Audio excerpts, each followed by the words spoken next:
Willkommen zu Off hoch 2 Dialog, heute aus Berlin. Denn hier treffe ich Dr. Ralf Forster in seinem privaten Filmarchiv. Dr. Forster ist Filmwissenschaftler und Sammlungsleiter am Filmmuseum Potsdam. Und ich würde sagen, dass er damit es geschafft hat, seine Leidenschaft in Lohn und Brot zu gießen.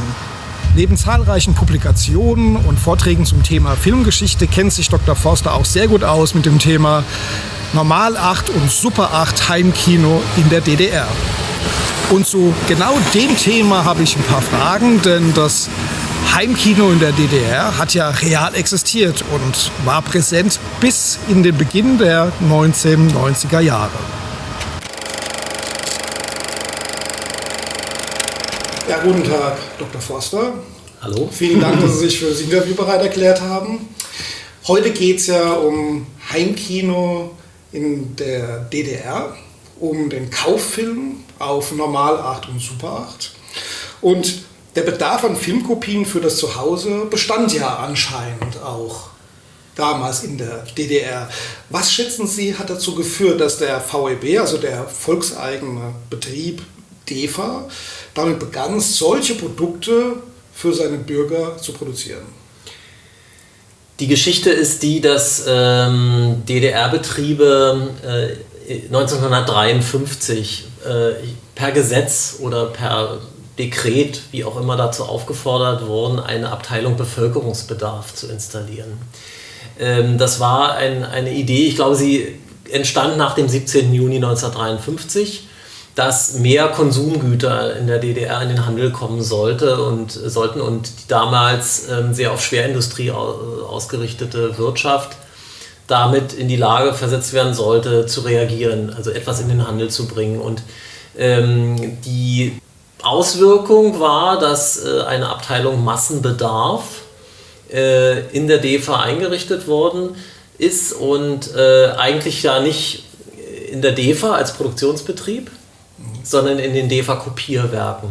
Sie sollte Konsumgüter produzieren und haben 1953 zunächst angefangen, Bildbänder zu produzieren, also Dia-Filme, die also durch einen Standbildprojektor projiziert werden sollte, immer mit Weiterschaltung. Es waren Märchenserien und erst im Jahr 1954 ist offensichtlich dieser Startschuss für die Normal 8 Kauffilm, Kopierung und den Vertrieb in der DDR offensichtlich. Also diese Daten sind auch nicht durch, sagen wir mal, Presse oder so belegbar, sondern sie rühren her aus einem Gespräch, das ich geführt habe mit dem Leiter dieser Abteilung, Rudolf Kampmann. Er ist lange tot. Er war dabei und hat 1954 faktisch die ersten 8 mm Filme konfektioniert, ja. Es waren 8 mm Filme, Normal 8 und 16 mm Kopien, die angeboten wurden in der ersten Runde, in der ganz ersten Runde. Es gab keine Kataloge, es gab nichts, es gab nur diese Kopien erstmal. Und sie wurden tatsächlich noch nicht in Metallbüchsen vertrieben, sondern in solchen blauen Pappschubern. Das war die erste Konfektionierung des DEFA-Heimfilms. Wissen Sie, wie viele Titel auf Normal 8 damals rausgekommen sind? Sie haben zunächst in der ersten Runde, sagen wir in der ersten Zeit, bis ungefähr 1961, haben sie nur schwarz-weiße Kopien aufgelegt. Ich sage mal so 100 ungefähr. Das waren also noch keine Schnittfassungen. Also man hat am Anfang, also Rudolf Kampmann hat mir gesagt, dass am Anfang mehr oder weniger, also diese Kopie zum Beispiel, das ist ja die 001 gewesen, Artisten Zirkus Zoo, ist ein Film, der faktisch eine Reduzierkopie wurde gemacht von 35 mm auf 2x16 mm. Also 2x8 mm auf einem 16 mm Filmstreifen und diese wurde durch eine Schrittkopiermaschine gezogen. Das heißt, es dauerte ziemlich lange. Also keine Durchlaufkopierung. So, und es wurde nicht geschnitten. Ton blieb weg natürlich, klar, also stumm. Und das waren so 100 Titel etwa, so die bis 1960, 61 da waren. Dann erst in einem zweiten Schritt, wichtig ist für diese erste Phase aber, dass man schon von Anfang an begann, von dem DEFA-Augenzeugen Sujets auszusuchen, die man als quasi Zusammenschnitt eines Halbjahres, eines Vierteljahres präsentierte, seit 1955 schon. Die habe ich auch da. Die sind sehr interessant und es hat auch eine Tradition, weil schon in den 30er Jahren oder auch sogar schon in den 20er Jahren solche Wochenschau-Ausschnitte auch für den Privatmann im Umlauf waren. Also da setzte die DEFA an eine ganz bestimmte Tradition des Heimkinos an und war also erstmal ohne Risiko. Ich sag mal so, ohne Risiko, die Verkaufszahlen sind nicht bekannt. Also es ist nur bekannt, also ich weiß nur, dass einige Kopien, glaube ich, sehr, sehr selten sind mittlerweile. Also der Augenzeugenzusammenschnitt 1955, den wird es kaum noch geben. Also ich habe eine Kopie, vielleicht sind da Kopienzahlen von 15, 20 Stück gewesen, also maximal würde ich sagen. Später sind ja über tausende Kopien gemacht worden. Diese erste Zeit war sicherlich Nischengeschäft. Es gab auch noch keine Begleitzettel dazu und 1961 kamen die ersten Titel in Farbe dazu. Das ist so der erste kleine Schritt in Richtung qualitative Verbesserung. Und der nächste qualitative Schritt wäre, könnte man sagen, die Auswahl als Material in Super 8, was ein weiterer Qualitätsschritt gewesen ist. Ja, das war viel später. Also Super 8 ist die gesamte DDR-Wirtschaftsgeschichte ist ja eine Geschichte des technologischen Nachlaufens, also gegenüber der Welttechnologie. Die Welttechnologie Super 8 ist 65, 66 da. Und die DDR tut sich da sehr schwer damit, sowohl für den Privatfilmer, der selbst filmt, Super 8 Kassetten auf den Markt zu bringen. Ich glaube, das hat 6, 7 Jahre gedauert. Erst Anfang der 70er Jahre wird es überhaupt möglich, Super 8 Kassetten in der DDR zu entwickeln und zu belichten, entwickeln, Einschicksystem zurückkommen, auch gut geworden sozusagen. Deswegen ist die Umstellung des Sortiments, das dann schon sehr beachtlich war. Also man darf nicht vergessen, ich denke, es sind 700, 800 Titel gewesen, die dann schon hatten. Also die Kataloge sind ja auch da, sind alle überliefert. Es gibt, glaube ich, 6 oder 7 Kataloge des DDR-Heimfilms. Und haben dann angefangen, in den 70er Jahren langsam auf Super 8 umzustellen. Das heißt, sie haben das vorhandene Sortiment auf Normal 8 kontrolliert, nach brauchbaren Titeln noch, wo sich die Umstellung lohnt, wie das historisch auch bei allen anderen Anbietern war, und haben dann sukzessive neue Titel natürlich auch hinzugenommen, die mehr oder weniger stärker dem Unterhaltungsbedürfnis, glaube ich, Rechnung trugen. Und auch mehr Titel in Farbe, natürlich. Mehr Titel in Farbe. Sie haben auch Konfektionierungsarten ein wenig angepasst, verändert, modernisiert, mit Farbfotos auf den Büchsen gearbeitet. Am Anfang gab es keine Fotos auf den Büchsen, sondern nur Schrift. Später Schwarz-Weiß-Fotos auf den Büchsen und dann am Ende Farbfotos, also Farbdruck. Kann man in der Ausstellung sehr schön zeigen, wie das sich auch verbessert, ne? Bis dann 89 so etwa. Als dann in den 80er Jahren kommen noch Kunststoffverpackungen dazu. Also man hatte erst diese, wie ich gezeigt habe, dann diese, nur mal einmal als Beispiel, der Mittelschritt, Schwarz-Weiß-Foto, Farbdruck, aber noch kein Farbfoto, und das sind dann die letzten, die praktisch Kunststoffverpackungen haben. Sind natürlich auch günstiger, aber sehen auch moderner aus, wie in der Bundesrepublik. Ne? Gab es dann irgendwann auch mal eine Tonspur? Also im Handel nie. Im Handel never ever. Es gab in der DDR einen einzigen in der DDR produzierten Projektor, der Magnetton Super 8 hatte. Das ist der P81. Ja, der P81 aus Dresden. Ein Exportgerät, sehr teuer. Der ist aber noch Normal 8. Normal 8 Magnetton hat der. So, ne? Es gab Super 8 Magnetton nicht.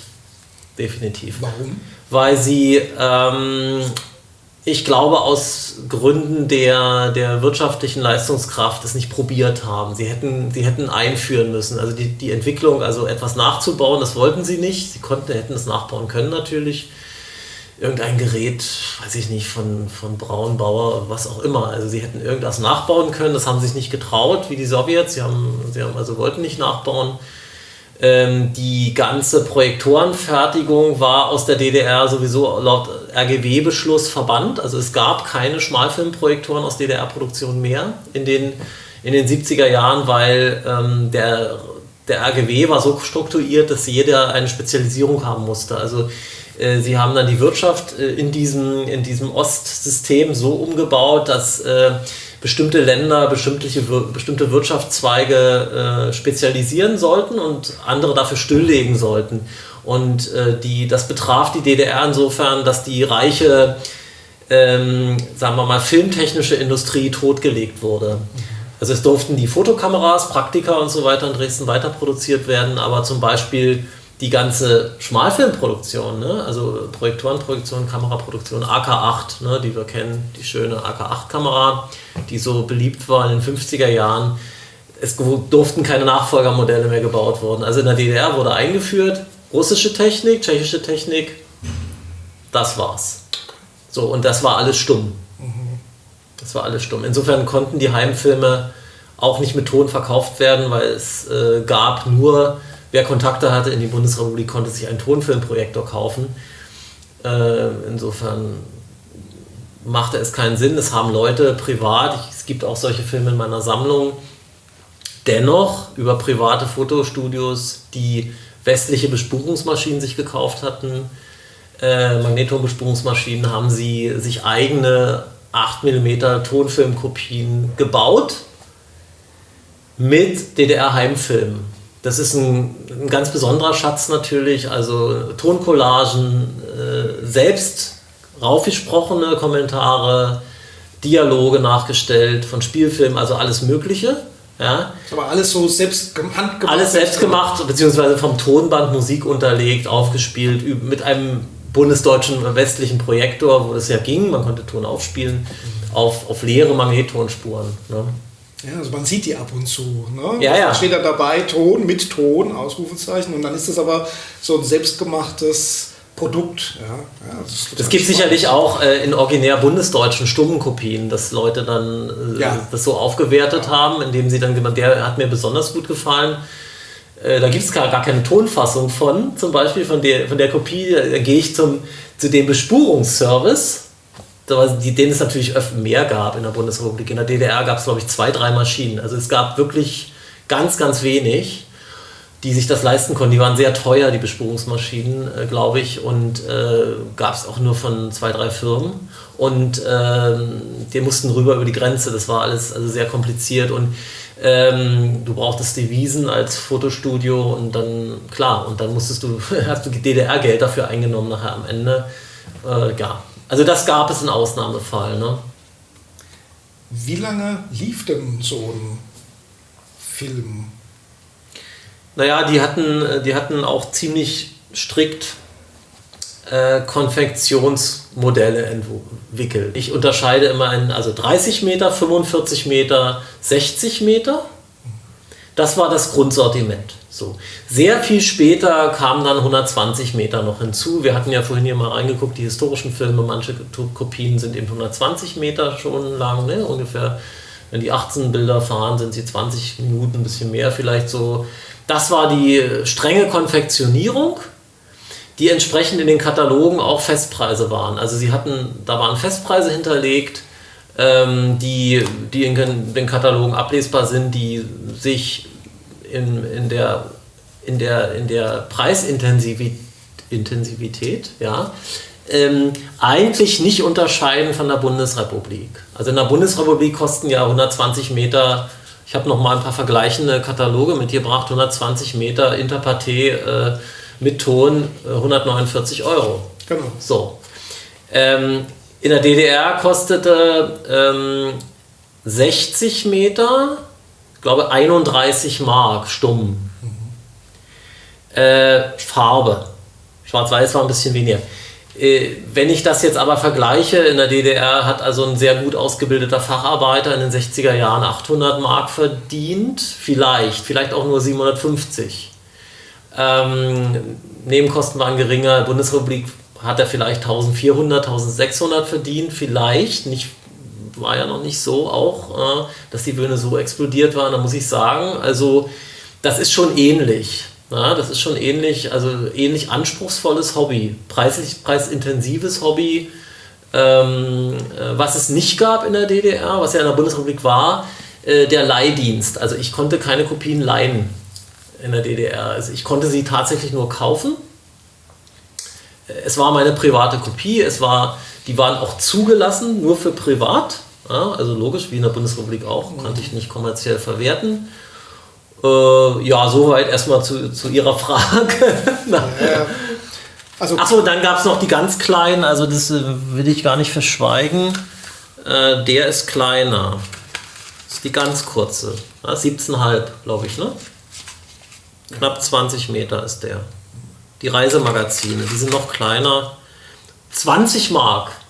Also da haben sie auch ein bisschen Preiserhöhung betrieben, ne? Über neue Formate, neue Packungen. Also wenn ich bedenke, ne, dass ich dafür 20 Mark bezahlen sollte, es ist viel, finde ich. Wer hat sich das dann leisten können? Naja, ich glaube schon Familien. Also dieses Angebot zielte schon auf Familien. Es war ein Hobby, also Amateurfilmer einerseits, also die sowieso privat gefilmt hatten. Sie hatten Equipment, sie hatten Projektionsequipment. Sie wollten Abende gestalten. Es gibt solche Beispiele für die Aufführungsgeschichte auch, ja, wie das gemacht wurde. Es gibt aber auch ganz klar in den Katalogen das Angebot, Titelsortimente, Überblendungen, Wischblenden. Es gibt sogar den Versuch, diese Reisemagazine, die es gab, war ein Versuch.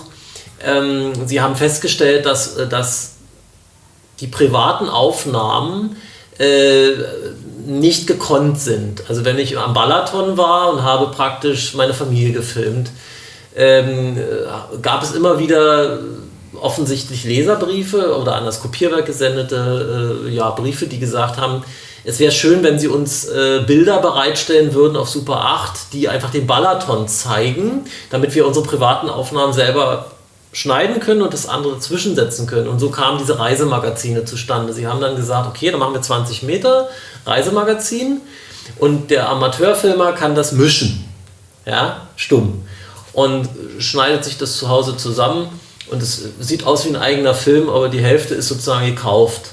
Ja?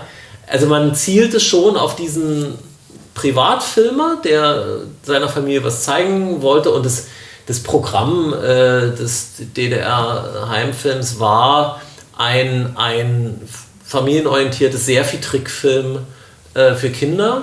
Natürlich viel DEFA-Trickfilm. Am Anfang sehr viel Bildung, dokumentarischer Film, diese Wochenschau-Sachen, Tierfilm aber auch, ne? Und auch immer wieder das Tiere und Kinder, so Zooaufnahmen und Familie. Und dann natürlich auch Zeichentrick, satirischer Zeichentrick, die DEFA-Stacheltiere, also populäres Kino findet sich. Ich würde schon sagen, und natürlich waren Kopienzahlen am Ende höher, aber ich glaube, es blieb trotzdem eine Nischenbeschäftigung. Also es war jetzt nicht so ein Hobby wie Fotografieren, wie ich weiß es nicht, also wie Sport oder sowas. Das war es nicht. Ne?